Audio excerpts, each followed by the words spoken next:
thought I'd make this diagram since it's kind of hard to tell from a picture what you're really looking at. But this is kind of a quick drawing of the meter movement. So you have your pointer here. This is the front facing, would be up here. And then you have these shafts here, front and back. But as you can see, they don't continue through the actual winding. And that's part of the design. And like I said, many of them are designed like that. So it's not that unusual.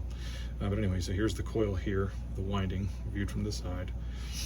And here's the conductive springs, front and back, which I don't have the actual bearing in view here because it would kind of, block what the important parts are. But say these are your front contacts or your movable wipers that put tension on the front and rear spring.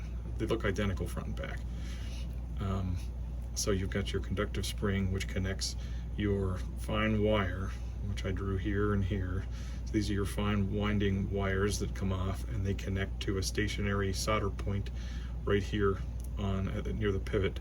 And then that is soldered to the innermost part of the conductive spring, and the outermost part is soldered onto the front and rear contacts. It's the same front and back. So what happens is the shafts, front and back, but normally it's the front that breaks, probably because it has that side loading of the pointer. This epoxy fails and it comes apart, and so then this little seat here comes loose from the winding, and then the winding goes cockeyed, and then the pointer jams or wherever it falls. But anyway, so when that happens, if the car is driven and the tachometer is obviously installed in the car, the winding will still be in circuit, but mechanically it's messed up.